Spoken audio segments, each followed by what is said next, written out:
அது சொன்னாள் நம்பூதிரி.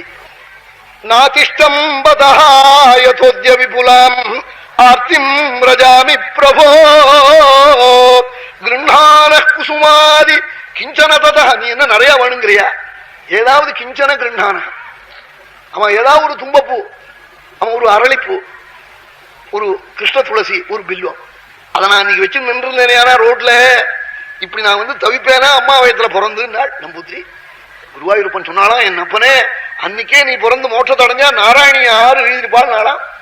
ஆச்சரியமான கிரந்தம் நாராயணியம். நிச்சயம் படிக்கணும் எல்லாரும். பரமங்கலத்தை கொடுக்கும் நாராயணியம். குருவாயூரப்பன் பிரத்யட்சமான தேவதை. அது ரொம்ப நாளா அந்த ஊர்ல போய் 4 நாள் 5 நாள் சொல்லியிருக்கேன், பிரவச்சனம் பண்ணியிருக்கேன். சப்தாகமா 7 நாள் பாகவதத்தை சொன்னதில்லை. ராஜா யுவராஜாவும் அங்க வந்திருக்காள், கொச்சி ராஜா, அவளும் ரொம்ப நாளா சொல்லிட்டு இருக்காள். அதனால குருவாயூரப்பனுடைய அனுகிரகம் அது நடக்கணும். செவ்வாய்க்கிழமையிலிருந்து அங்க நடக்க போறது. நாளைக்கு திங்கக்கிழமை, நாளனிலிருந்து 19ஆம் தேதி முடிய குருவாயூர்ல நடக்கிறது.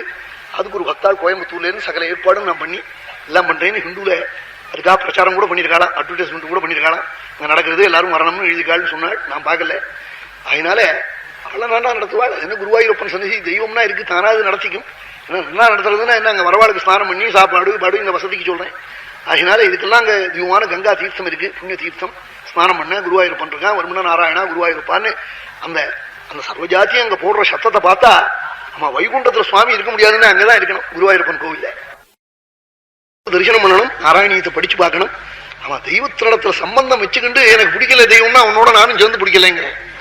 தெய்வத்தை பத்தி புரிஞ்சுக்காமலே, அதை பஜிக்காமலே, ஒரு நமஸ்காரம் பண்ணாமலே, ஒரு நாமாவை ஜபிக்காம அதை தூஷிச்சா ரொம்ப தப்பு. தெரியாம அவளுக்கு நல்ல புத்தி வரணும், சுவாமிகிட்ட சேர்த்து பிரார்த்திக்கணும். அது தவிர அவ கெட்டு போகணும் நாம் நினைச்சா நாம் நன்னா இருக்க முடியாது.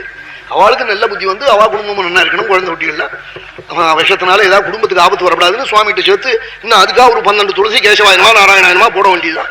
அது தவிர வர வழி இல்லை. அப்படி ஆச்சரியமான ஸ்தோத்திரம் நாராயணியம்.